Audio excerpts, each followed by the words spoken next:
Okay, everybody, it's 12 o'clock, so thank you all for adjusting with the time. I think we just had so many wires that were going that we got a few of them crossed, so I'm glad y'all were able to be flexible and join us. I can see that there are some of our frequent flyers on this call, but also we don't have quite the attendance that we normally have, so I assume that some folks are away for fall break. Some folks, weren't able to make the adjusted time. And so we're recording this meeting like we did with the last one. We will also post it to AIC's webinar page.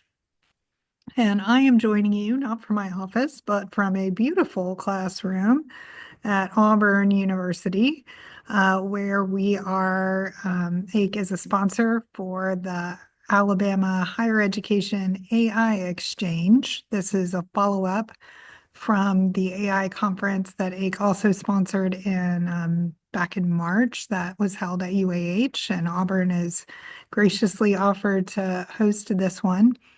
And maybe some of you are on your way here. Maybe some of you are going to be joining the conference virtually. But there are pre-conference sessions here at Auburn today. And then the actual conference sessions are going to be most of the day tomorrow with poster sessions toward the end of the day. We've got a great lineup of speakers, and Auburn has generously made it available to live stream. So if you haven't got the live stream link, didn't realize that that was happening, and want to either share it out or join yourself, then there aren't any more in-person spaces, so you would have had to register already. But for the live stream part, I believe you can still go to the conference webpage, which I'll put into the chat, and you can sign up to get the link for the conference for tomorrow. Okay, do y'all have questions before we get going with our meeting today?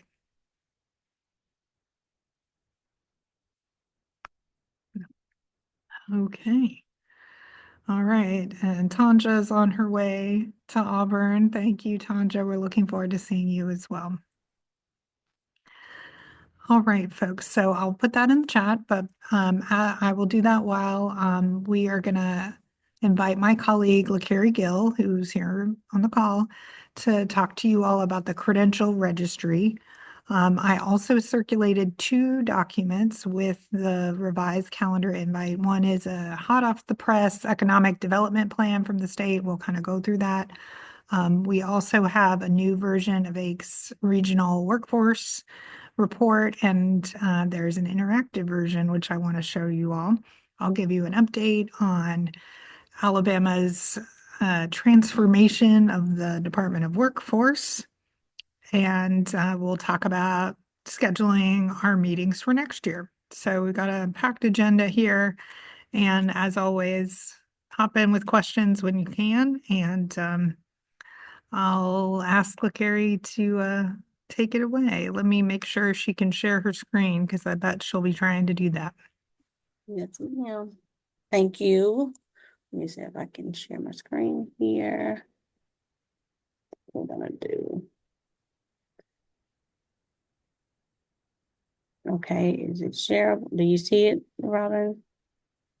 I do, but I mostly see your desktop, so it looks like you just need to make it big. Okay. No, yeah, go ahead. Now. There we go. That's what we want to see. Okay.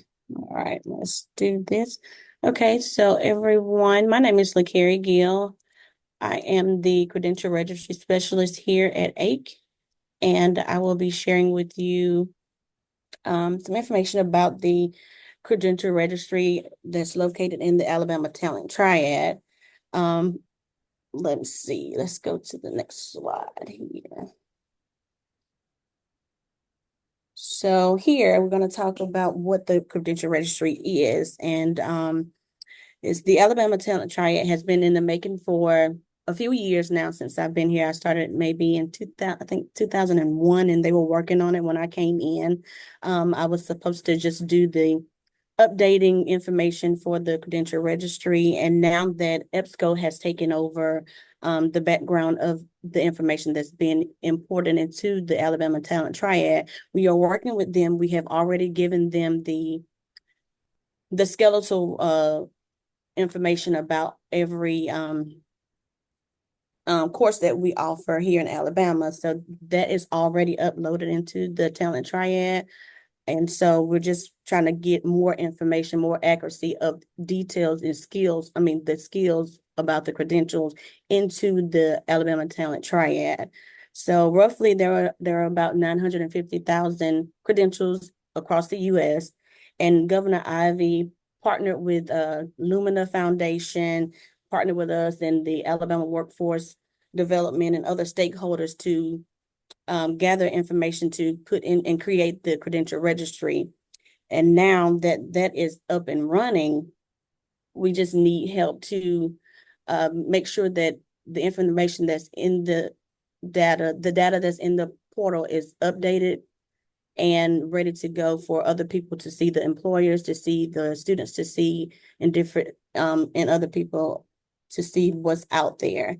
So let's just start here. So we have the validated learning and employment record, and that's for the Alabama students and the digital learning wallet. We have the credential registry and the compendium of valuable credentials. So once you put in a credential into the system, it is able to be recognized as a valuable credential for the workforce industry. And we have a skill-based generator, which is a tool that individuals use based on this, based on the skills and the knowledge of an individual that better place them with an employer or just someone who's looking to seek better employment for a career. Next, we have the current state that we are in right now for the registry.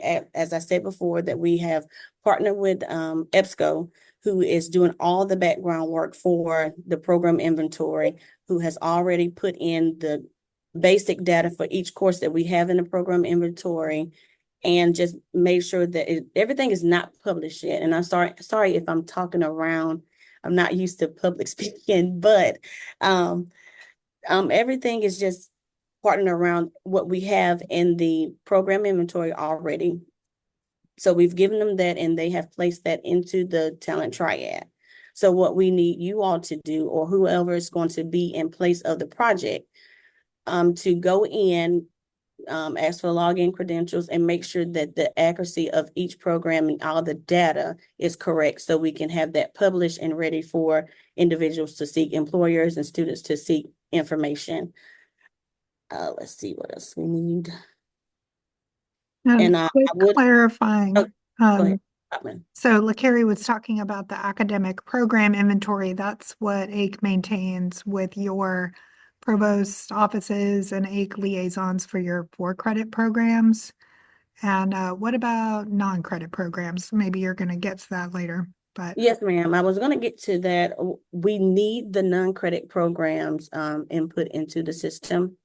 I am here to help with that. So if you have a designated person who's going to be working with the registry, they can contact me and we can work together to get those input in the system. But they are very vital to what we're trying to do, especially to help the individuals who are just trying to build skills to, like, for right now work. So we actually need those programs input into the system. We only have the credit programs in the system right now. So whoever will be working with the credential registry at your institution can reach out to me, and I can reach out to EBSCO to get credentials, login credentials for individuals who's going to be working through that program with me. And some other things that I was going to talk about with the non-credit, that the reason why we really need that information, because it's help with the flexibility of the working individuals, helps with the employer to learn who knows what and at a right now time and what the employer needs, and just bridging the gaps of people having jobs. So we really, really need to get the non-credit information in so we can get the ball rolling with the employers and students who's seeking right now work. I think I can send this slide out, and of course we were going to be at the next one where we needed your help, and that was basically where I was going to talk about the non-credit information that we needed, and just making sure that if you go in now to see what's out there, making sure that your courses are accurate, the information is accurate, that's being offered in detail, like the skills and experiences needed, that we can actually put in the career pathways of other skills and jobs that are connected to the information that's out there already, the different courses that's out there and different pathways that can be helpful to individuals. So we have that information already out there. If you need help, there's certain areas that you can go in and change it to the issuer contributions, or just freelance and see what's out there. You can do that as well. But if you need any help, I'm here to do that, especially for your logins or who is going to be working with the credential registry from your institution. I'm here to help with that. And I will definitely send out the program, that the information that we sent before. I'm so sorry, but that we sent before to the workforce team. I will send that out again, so you'll have the video of that, and you can also hear the partners from EBSCO go over every detail of the Alabama Talent Triad before you try to upload any information, just to see what it looks like from their standpoint. And you can just reach out to me, and my email is lacarey.gill@ake.edu, and I'll be more than happy to help with anything that I can. And so that's Okay. all I have. Thank you, LaCarrie. All right, my room has thought that I'm not moving around. Maybe it'll turn my lights back on here in a second.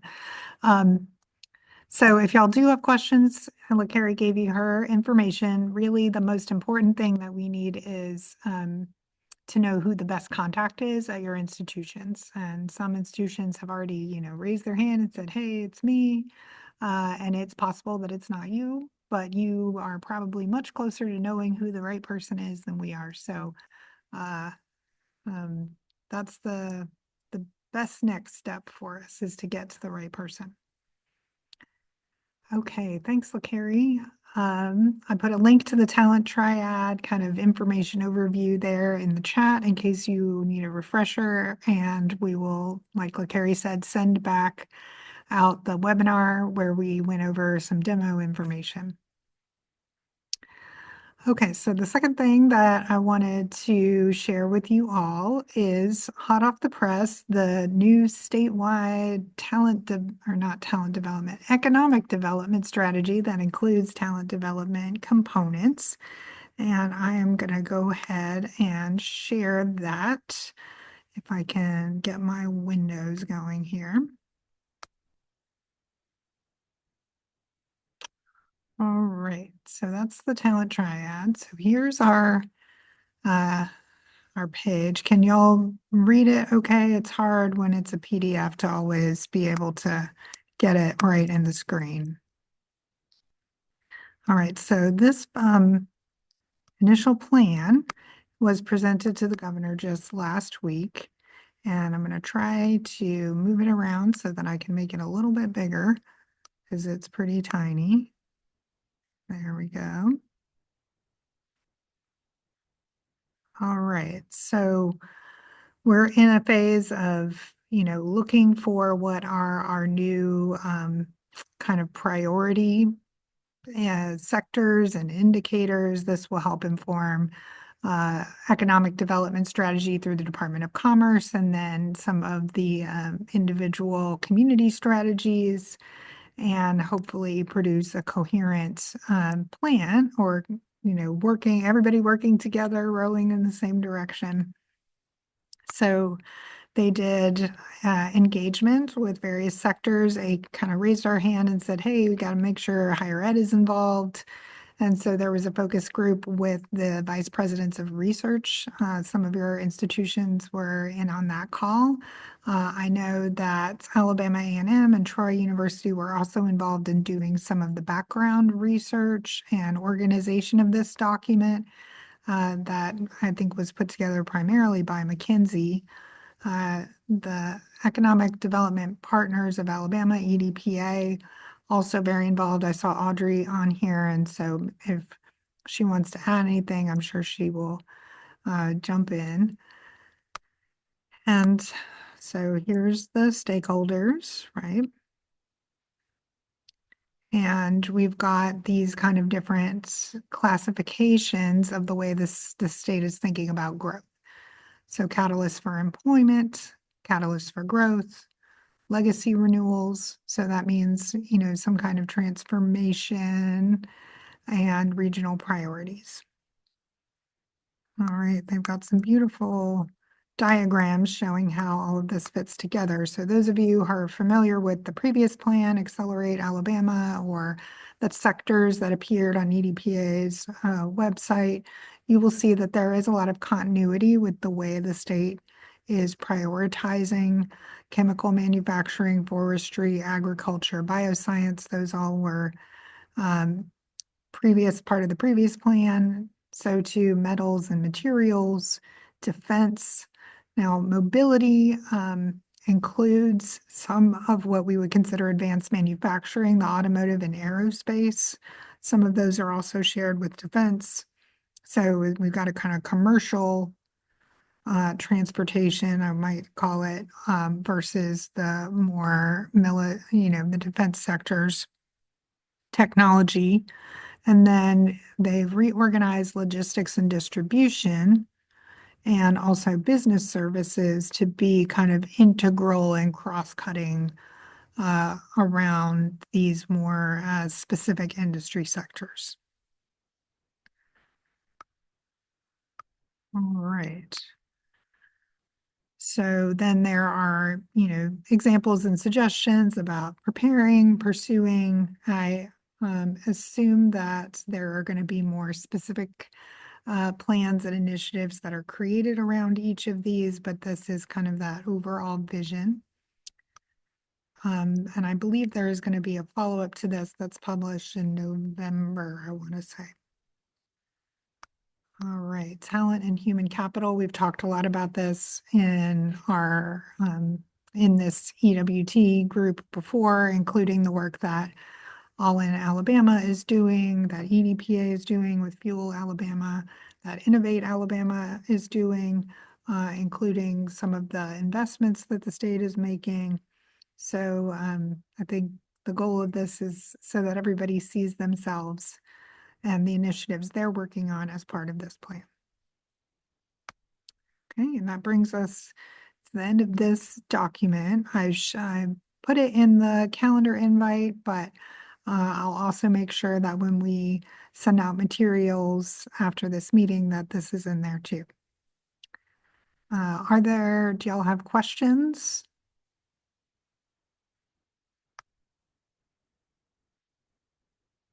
No? Okay. All right, the other piece that I wanted to share, and I think y'all can still see my screen here, is some new tools that are on AIC's website. So right now we're looking at the page that's called Workforce Alignment. You can navigate to this by going to Resources and click on Workforce Alignment. And we've got an excellent resource with Dr. Patrick Kelly, who puts together some of our data. And for those of you who do find it helpful to look at hard copies, I'm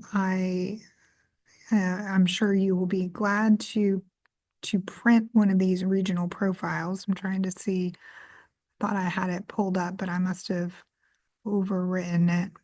Hold on just a second here, because got too many things going on where I'm.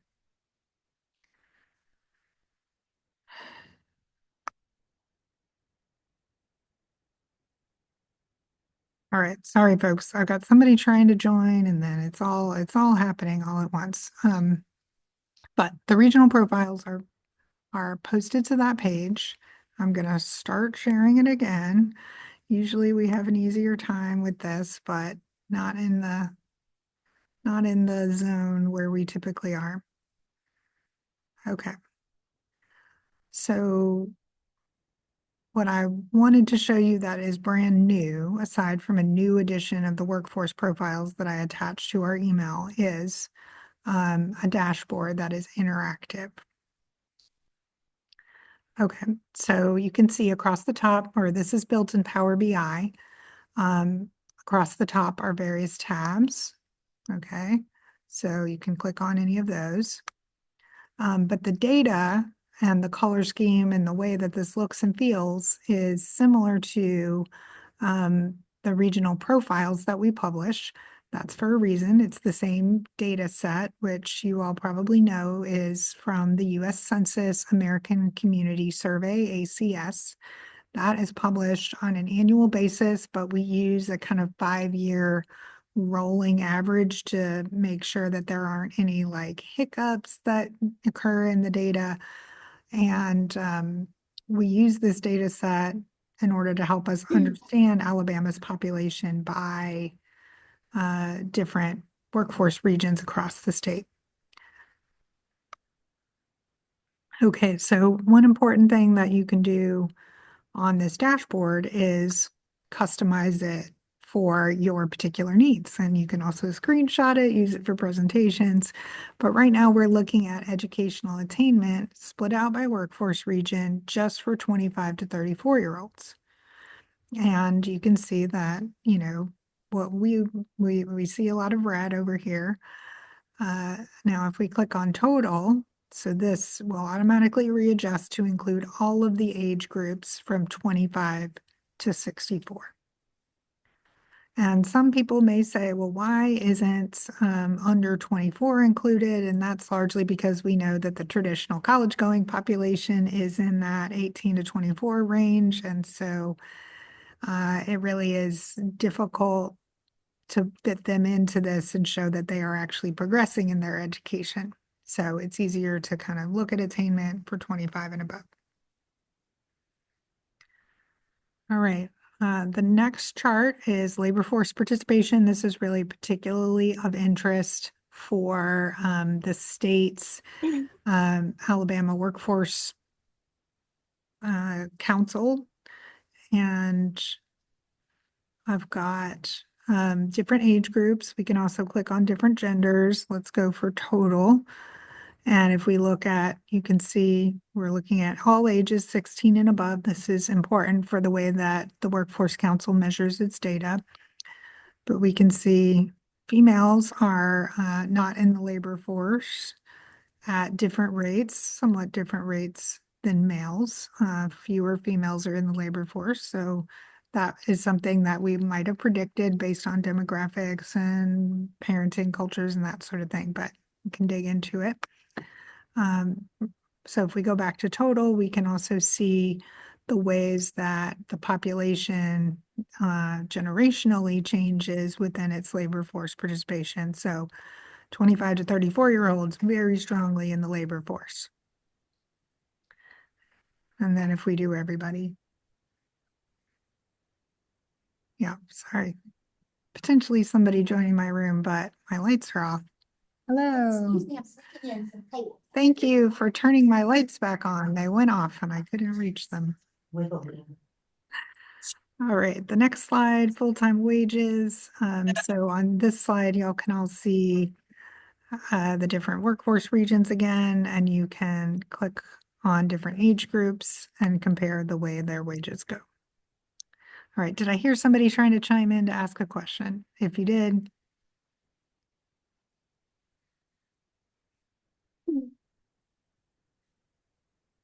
No, no, we're good. Good. Okay. Hey, can y'all, yeah, okay. All right, next slide, public assistance. So this is the proportion of the population that is getting public assistance payments. Some of those are, you know, SNAP, TANF, but also disability insurance and that sort of thing. This is represented on one of those wheels on the physical publication that we make. But now you can kind of dig into it a little bit more, which, you know, I think for those of us who are data wonks are kind of like, oh, let's just have at it and see what we can find. All right, thank you, Luan, and others who have said that. I appreciate the information.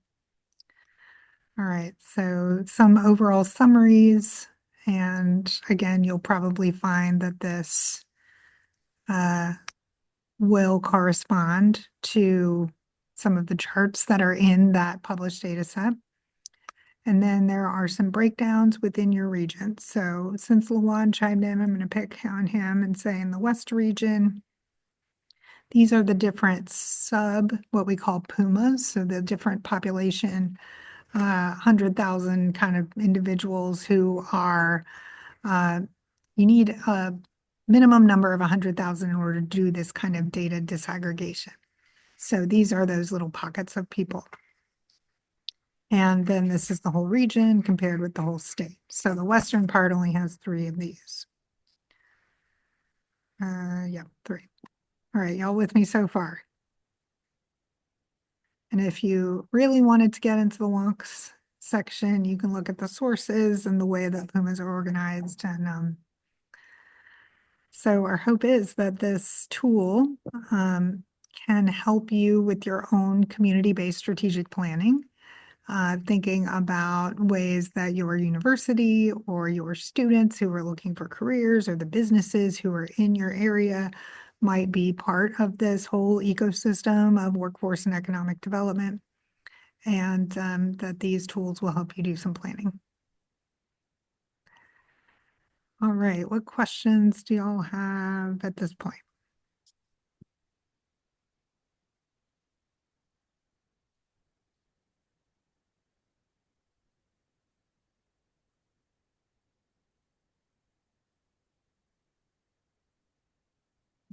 Okay.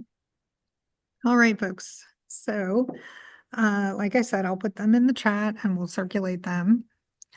I also promised that I would talk a little bit about the Department of Workforce. So last time, I believe it was back in June when we met, I was saying that there is underway a great transformation in the state's Department of Labor and Department of Commerce. And some of the units that are, I guess, most connected to education and training are moving from the Department of Commerce to what is formerly called the Department of Labor and will now be called the Department of Workforce. Okay, so these include the Office of Apprenticeship, also the STEM Council, some of the WIOA workforce development entities, including the Office of Education and Workforce Statistics, but not AIDT. I think AIDT is going to stay over in commerce, and it will be continuing to be part of a strategy for attracting businesses and training incumbent workers. And so that is going to stay over on that side of the house.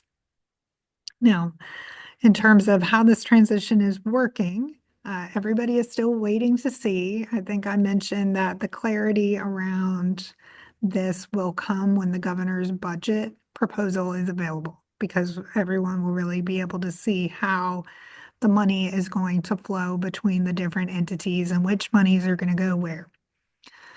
So we've just entered a new fiscal year. We're in fiscal 25.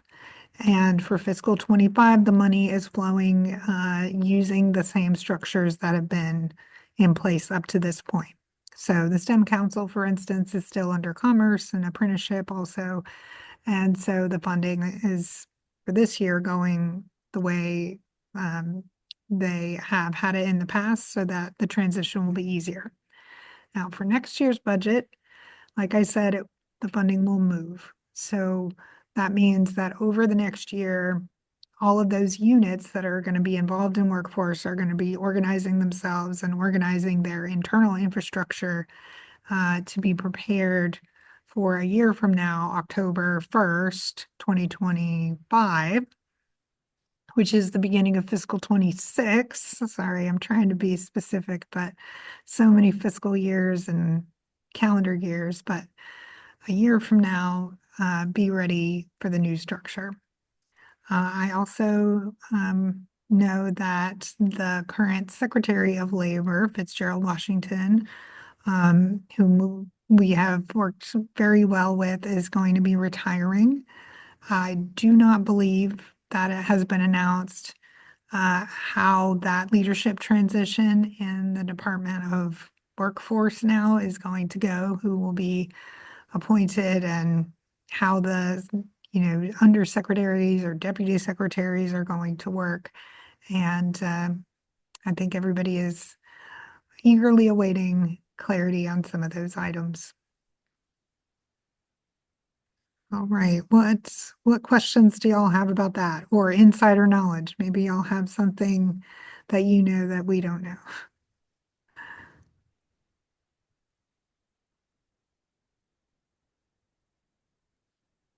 No. Okay. Robin, I was going to ask you, did we hear anything else about the regional workforce people? Do we know if they're still going to be regional or centralized in Montgomery, or is that part of we don't know? It's still part of the we don't know. I'm glad you brought that up. So last time I mentioned that the state has announced its plans to reconfigure the regional structures, not geographically, like the regions I think are still going to be where they are, but they will be using state-run entities in order to distribute WIOA funds and state workforce development funds. So the folks who are going to be running the regional work are going to be state employees. Oh, we have information. Agency head Marty Redden to lead department. Is that an interim basis? Whoever posted that, or is that a permanent?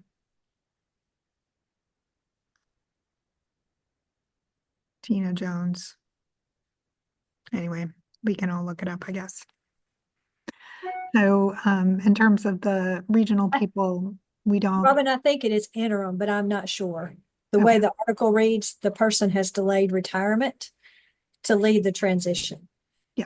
Okay, that rings a bell. Interim. Yep. Thank you.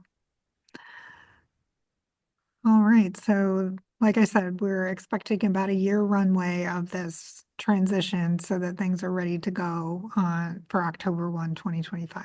Now, that also goes for the regional workforce councils. I would expect that there will be clarity on this soon in terms of how, again, the funding is going to flow from the state and the federal WIOA funding into these regional entities that currently are 501c3s.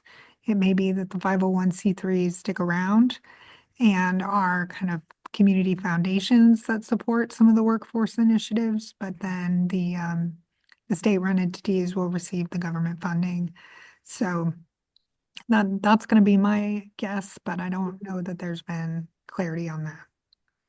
I do know that the regional workforce councils have been continuing to run their WOW events, well, the Worlds of Work, where, that's outreach for middle school students and various other, public facing activities have been ongoing. So that's great to see.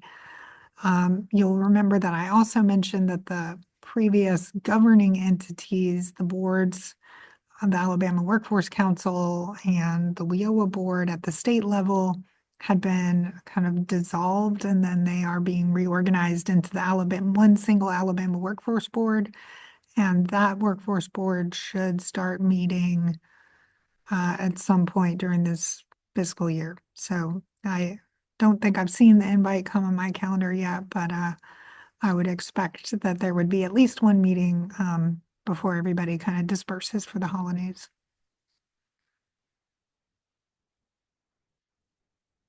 All right.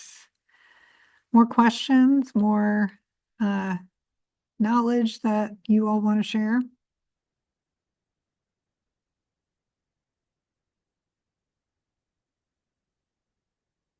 No.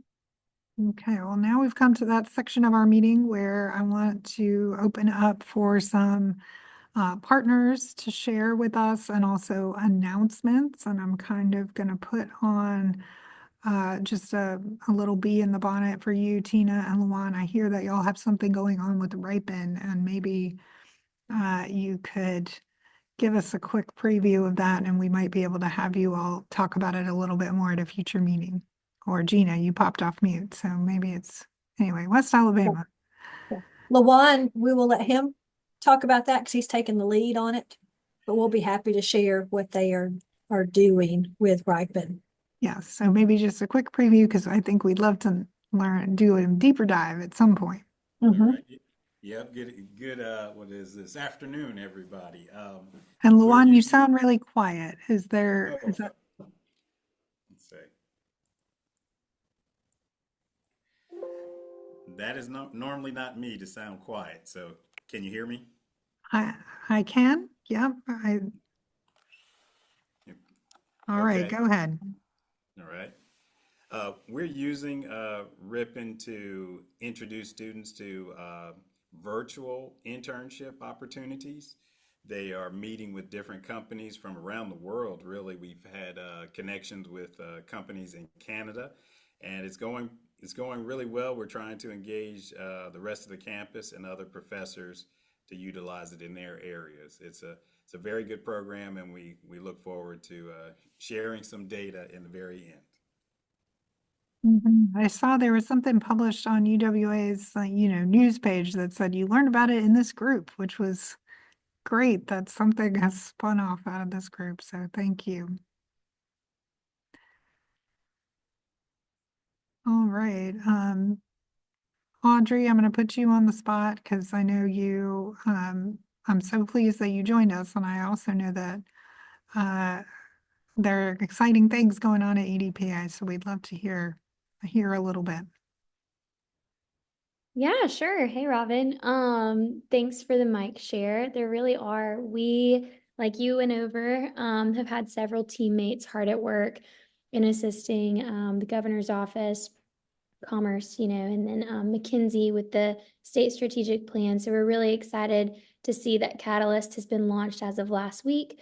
And we've got a lot of other moving pieces, but primarily on the talent attraction and retention front, we are gearing up for a 2025 year full of summer programming.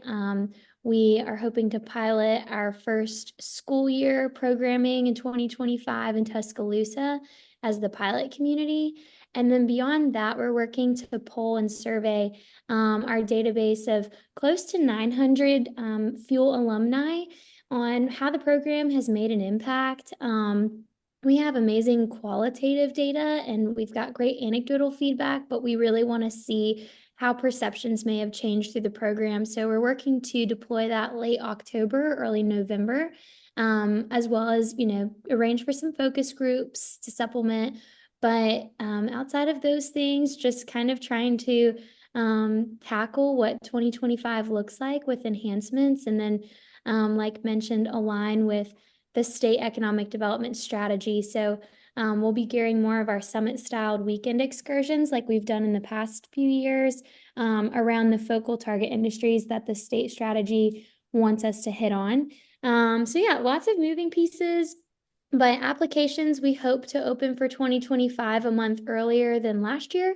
Last year, we launched applications for college students in April. And this year, after talking with community partners across the state, they said, hey, a lot of our student interns within our communities really start to take shape into their positions mid-March, just with onboarding and all the things that they're, given information-wise through their employers. So we hope to open those applications and then continue to grow. But we're really, really pleased. Like I mentioned, we've got up to close to 900 students in our database of alumni. And in 2022, our whole goal was to scale from reaching 17 students to 250. And we hoped to reach 600 by January 2025. And we have far surpassed that. So it's exciting to see the reach that we've had and the people that we've gotten to impact. And if you have any questions, feel free to reach out. My name is showing Audrey Ferguson, but fun note, I did just get married. Ooh, almost, yeah, Congratulations. heyo. So thanks, Lauren. I see the party sign. So now my name is Audrey Hodges, and I will send my new email into the chat. That way, if you're interested in learning more about communicating to students, some free programming around growing them beyond their workplace in the summertime in Alabama, we definitely want to get you connected. So I'll throw my email into the chat. Congratulations. That's very exciting. Thanks. And So I bought a crock pot. Big things are happening. So You bought it. Hopefully you got one from your registry. That yeah, we used some wedding money. So I guess, bought it, gifted the money to buy it, but I'm now a professional pot roast chef. So please also feel free to reach out for the recipe. excellent. Excellent. You may get more than you bargained for on that one. All right, so exciting things going on. And Audrey, maybe you can just tell me if I was correct in thinking that there was going to be a second publication coming out of the Economic Development Plan, the Catalyst. Is that right? I know that they shared, let me get back with you because I did hear you mention that, and I am a little bit, I don't want to speak out of my lane and give you bad information. There are a couple versions and iterations, and I know that the public deck that you showed is the one and only that's been publicized, obviously, to the general audiences in Alabama. There may be a more extensive version, but TBD on that. Let me get with a colleague and then get back with you, and I can Yeah, share. I think they might be presenting a more extensive version to the governor and then it'll be public. I'm not really sure. So I know we'd Yeah. all love to see, keep, tabs on the project as it evolves. So thank you. You're welcome. Thank you all. All right. Other announcements and events. Let's see. I know, Erica, I'm going to put you on the spot if you're still available to. You invited Ake down to present at one of the events here on Auburn, where I am right now. But would you be willing to give us a quick description of what that was?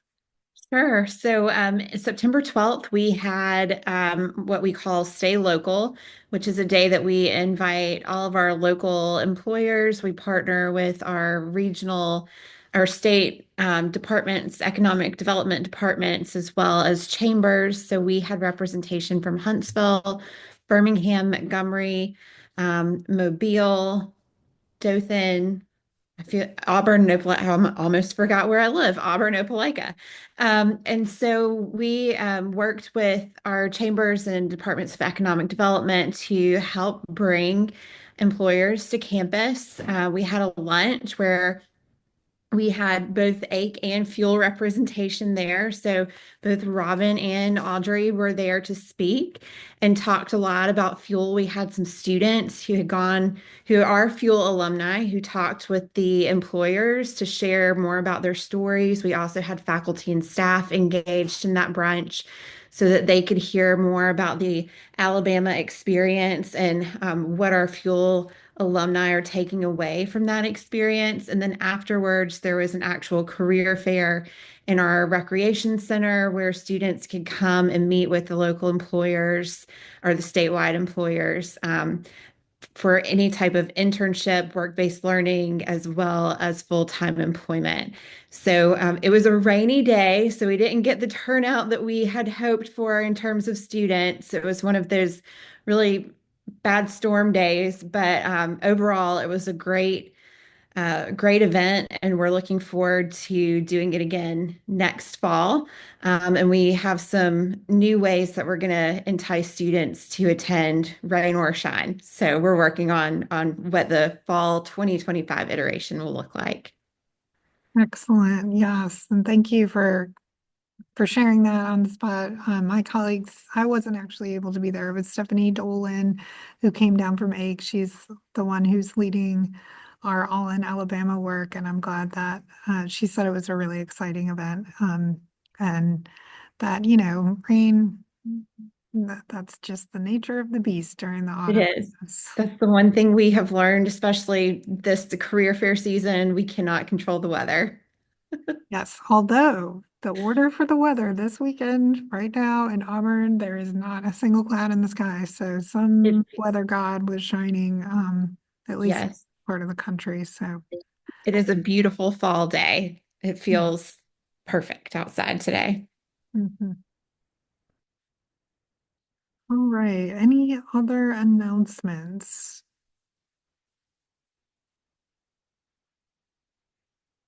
Okay, now my last question for y'all is about scheduling these meetings for next year. So the ones that we had moved to a quarterly cycle for these, where we're doing, I think it was an hour and a half meeting each quarter. Previous to that, it was a monthly meeting. And we don't have any meetings right now scheduled for 2025. So my question for y'all is, or my inclination is to continue with the quarterly meetings on the Thursday time slot that we have had. But definitely open to suggestions if y'all are feeling that meeting more or less frequently would be better, or that time is just really terrible and maybe we can send out a doodle and do something that will allow you to be present more often.